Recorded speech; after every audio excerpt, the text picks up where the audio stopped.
All right, here we are with the components that are going to go into most of making this bridge.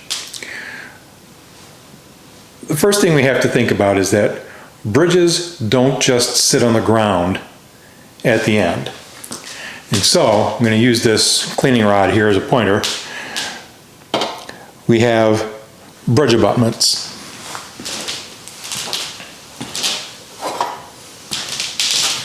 A bridge abutment has a couple of functions. It holds back the earth with these wings, so it holds back the fill underneath the bridge. It has this shelf here that the weight of the bridge bears down on. Now the bridge doesn't actually just sit on the abutment.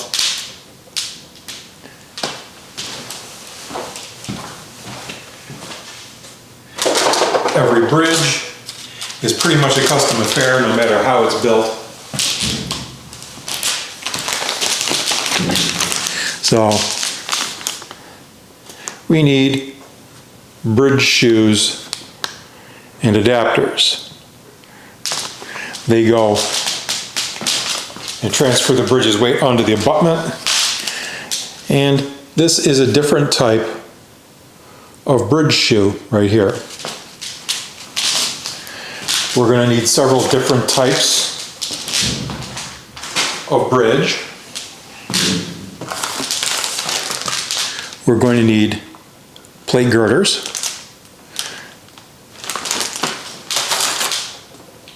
We're going to need a tower. And we're going to need 2 truss bridges. Additionally,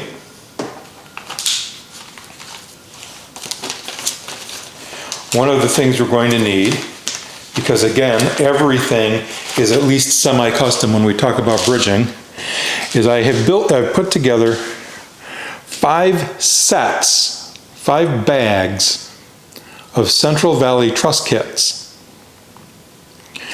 And that will go ahead and allow me some flexibility in supporting the bridge. Okay, this is a pretty decent selection of tools for model railroaders and modeling in general. So what do we have here? Well, the first thing that I've got here is a pair of sprue nippers for cutting pieces of material, the molded parts, off of the sprues that they come attached to. That particular tool is only for plastic.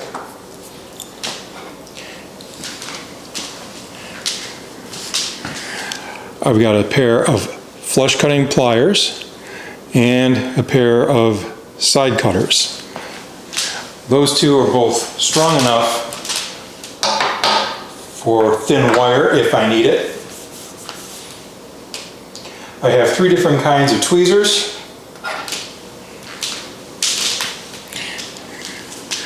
Here, what I've got is dental picks, 2 different types.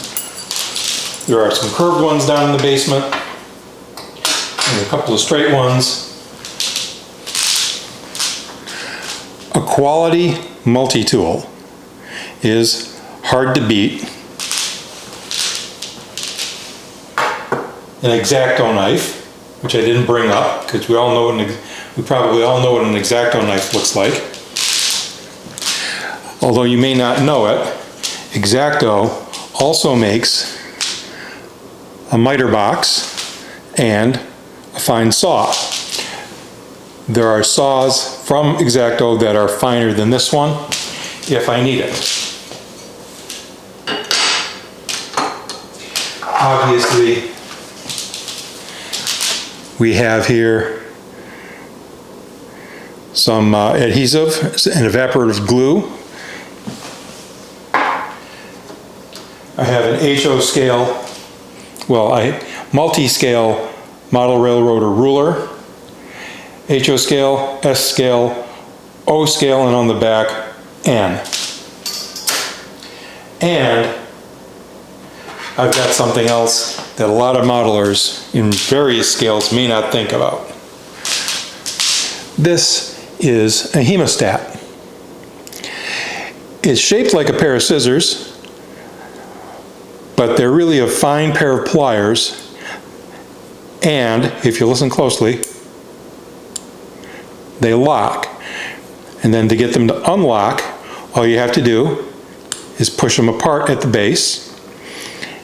You can find this in various small tool catalogs like Micromark, or you can go to larger gun shows.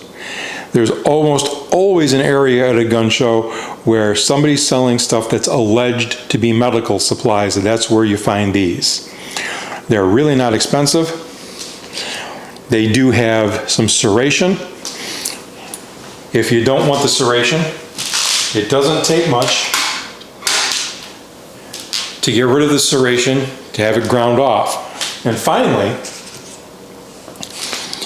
if you're familiar with job shops that do metalwork and blacksmithing, one of the things that they tend to have is a granite surface plate to ensure that things that need to be flat are actually flat.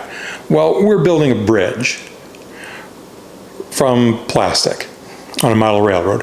We don't need something that's a granite surface plate, but I do have very fine sandpaper stapled to a scrap plywood. Is it perfectly flat? No, absolutely not. But this is going to be as flat as I need it to be. Unfortunately for me, as an HO scale modeler, I've had this problem since I started model trains when I was 10. I have HO scale equipment, but when I go to try and design a scene, for some reason I think in N scale. So I need to build the kits and then lay them out where they're supposed to go in order to really be able to flesh out the scene in my head. So the first thing that I want to do is take a look at the tools again that I've got laid out here, and then talk about how I approach building a kit. I've got a piece of parchment paper laid out here so I don't glue anything to my kitchen table, which is something I've done before. I've got three pairs of tweezers of various sorts. I have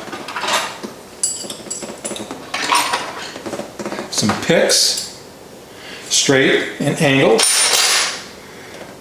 I have some locking hemostats from X-Acto. I have a miter box and a saw. I always like to have quality multi-tool handy. I've got some evaporative glue. I've got nippers of 3 types. I have a fresh blade in my X-Acto knife. I have a piece of plywood with some very fine sandpaper stapled to it. And I have a fine flat file and a fine round file. Now, as a model railroader, you're working on plastic, you're working on some wood, and you're also working with some metals. I strongly suggest to you that you have separate sets of files. Working any type of metal with a file mars the file. It clogs the teeth, and it deforms the teeth, even though the file is in fact stronger than the metal that it's removing stock from. When you turn around and take that file to a piece of plastic to not only remove stock but to smooth it, you're going to leave a scar from that file, even if you take a wire wheel to it to clean it up.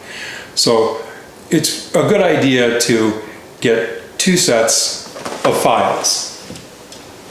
And I've got some blue painter's tape here.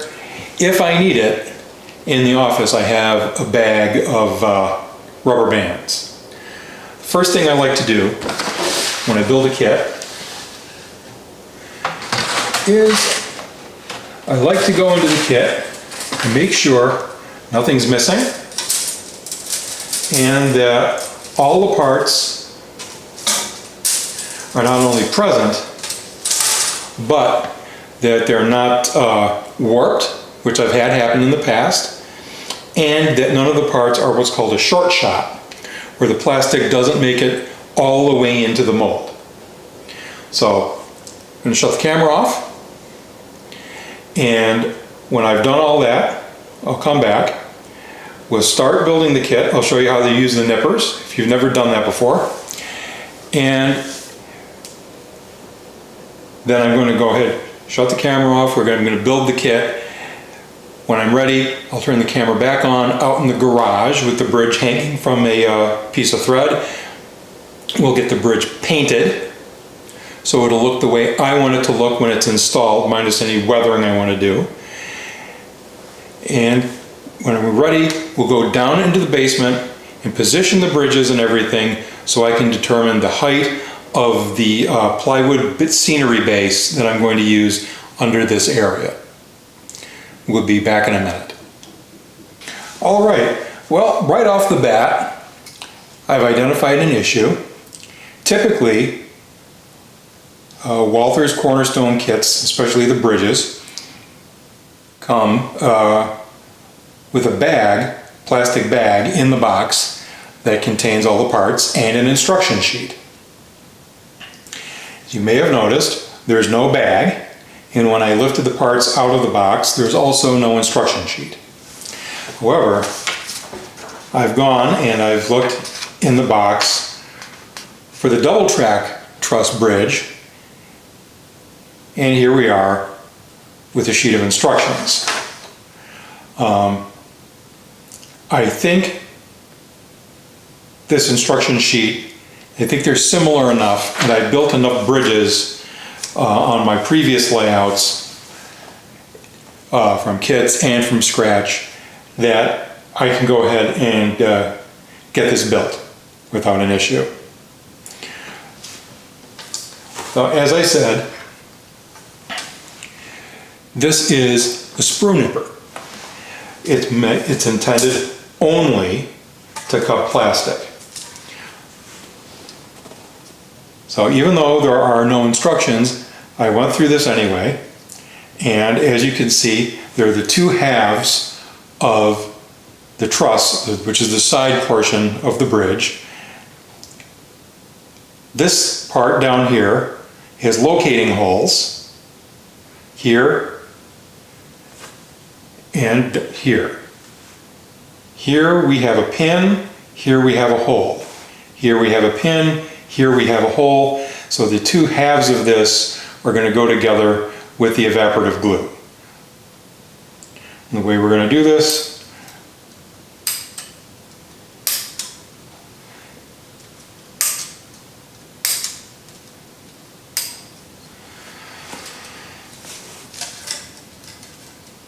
just right up against the part, clip this stuff off of here,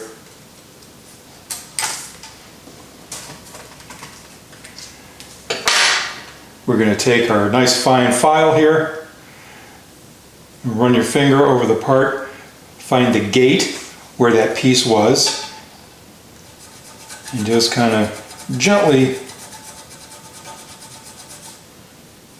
here we go, that's nice and smooth.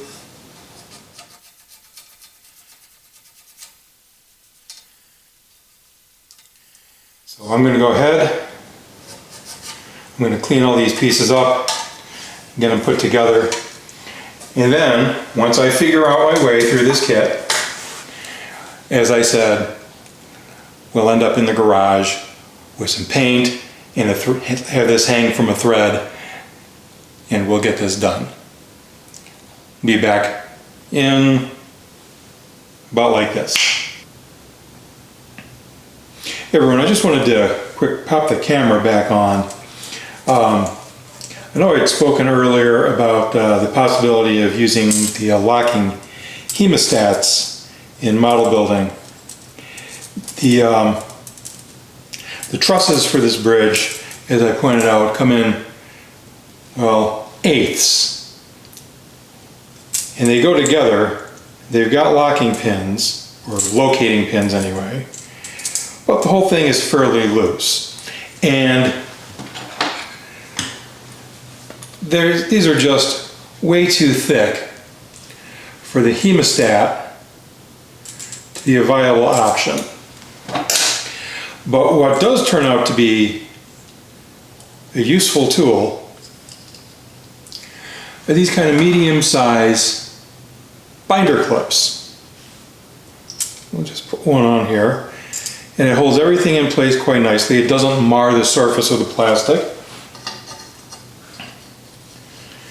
I like to put two of them together, either like this or like this, and it's worked very nicely as I muddle through this kit that I think was probably rated at a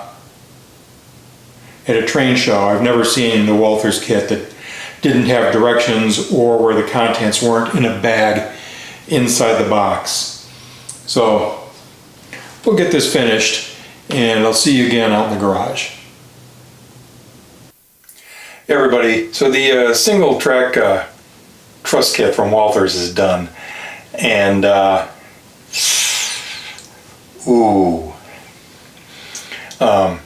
I'm 57 and I've been a model railroader since I was in second grade, and there is absolutely nothing I could do to get this kit to go together so it would look like the cover of the box. The parts don't fit well even after a lot of filing, and I ended up to get it to go together half decently. I ended up using some Central Valley Truss parts. This was supposed to be a foreground kit, and I'm not sure I can use it. Let me take you guys off the tripod and get a good look at this, because I'm not very happy.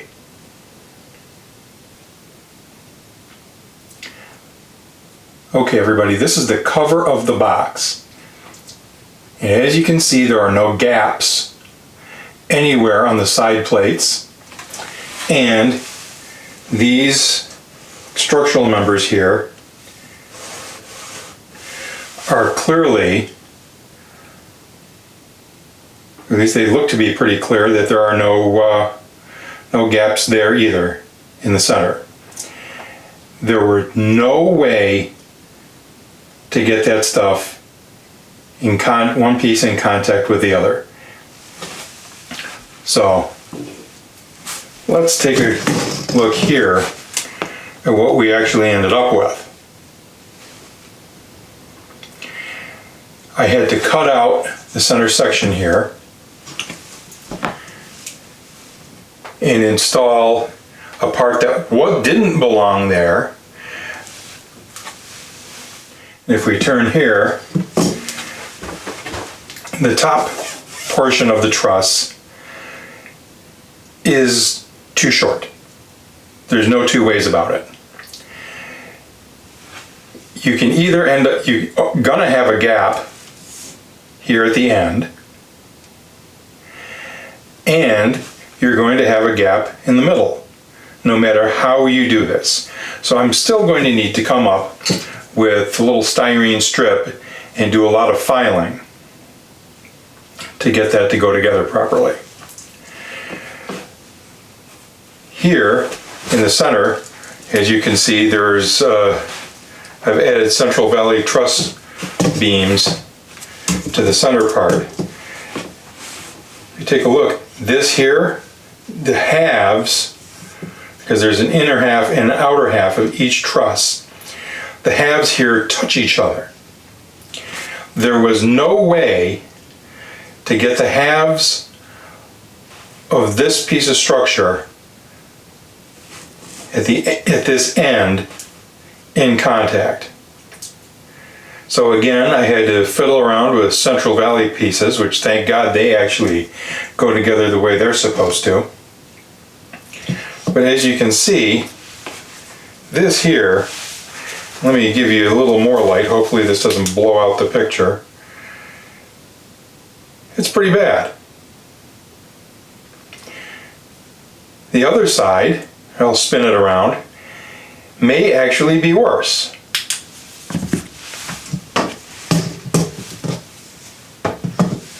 Well, it definitely is worse. You can see the gap there at the bottom, and that again is going to need some styrene strip. There is really no excuse for this. I've been building plastic models for the better part, well, over 40 years. I don't know how I'm supposed to use this in the foreground of my model railroad.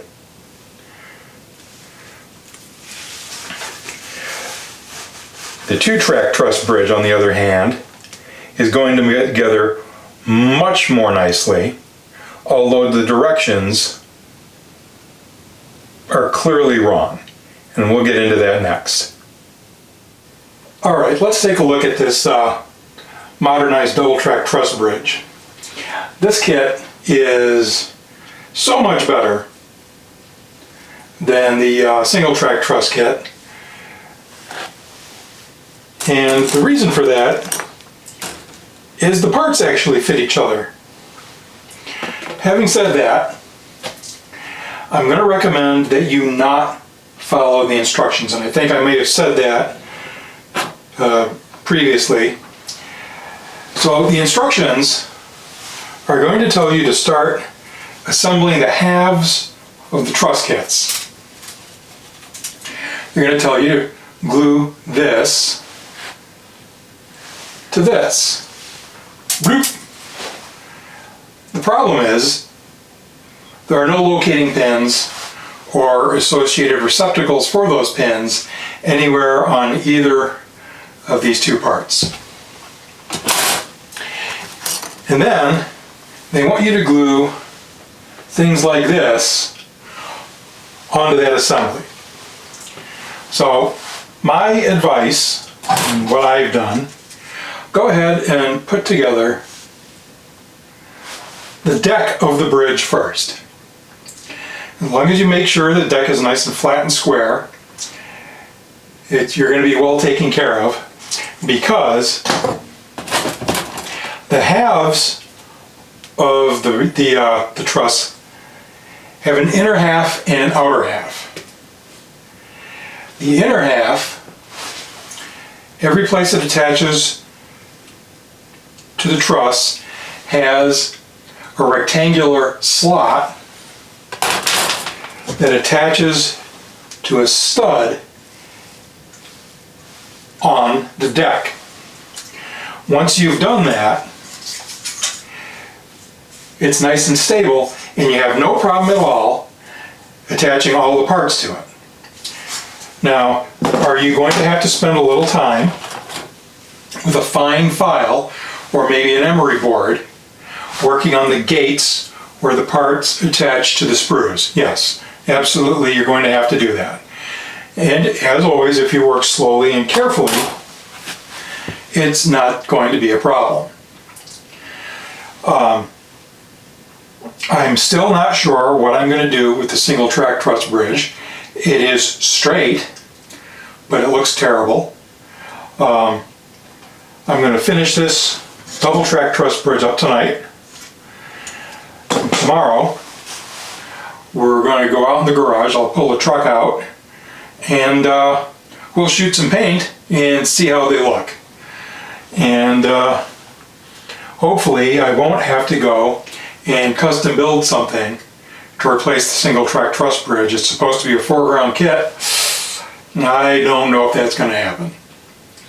So next time I turn the camera on, we will be in the garage with some cardboard and some paint. And we'll be right back.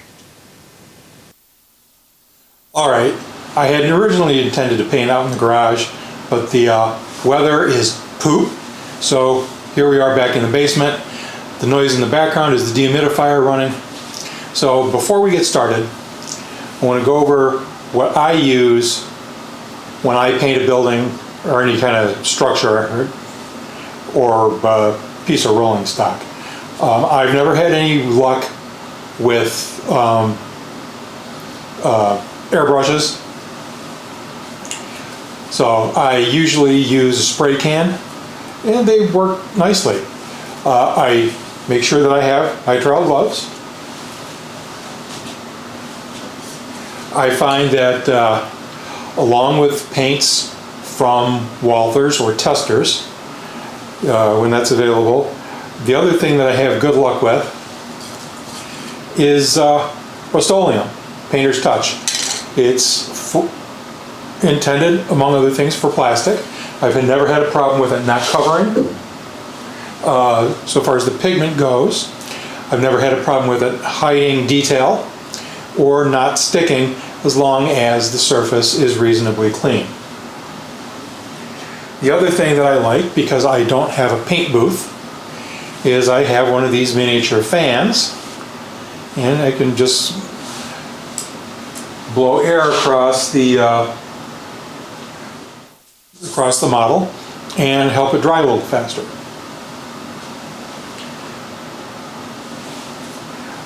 If you're going to use a spray can, make sure, regardless of the size of the can, I like to shake it up for a good minute. Structures like buildings tend to be a lot easier to paint because obviously they have flat surfaces. Bridges, on the other hand, do represent a bit of a challenge. There's not just a top and a bottom, it's all full of nooks and crannies. So it takes quite a while and a number of passes to paint one of these bridges. So I've already had this shook up for a good minute and a half. If you're going to use a rattle can and you've never used one before, it is similar to an airbrush in that you don't want to be too close or too far away. If you're too close, you're going to get runs and drips and it's going to look bad. If you're too far away, because the paint is atomized in such small particles, it will actually start to dry before it hits the model, and it may not adhere properly. And you can also get kind of a strange surface to it. I had hoped to have all three bridges to paint here, but you saw how much trouble we had with that first bridge. And so start above and go to below, turn it a little bit, start above, go all the way past it,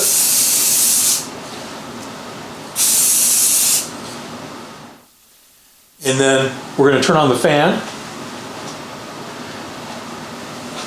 let the fan blow on the bridge,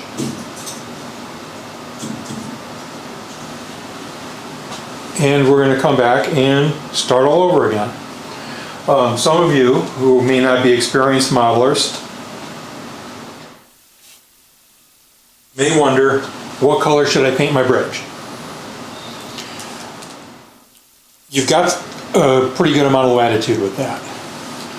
You will see railroad bridges that are older, that are a shade of black. They usually end up fading to some sort of gray color. Model paint companies usually refer to that as something along the lines of weathered black. You may see them painted silver, or more appropriately an aluminum color. You can see them some sort of red oxide.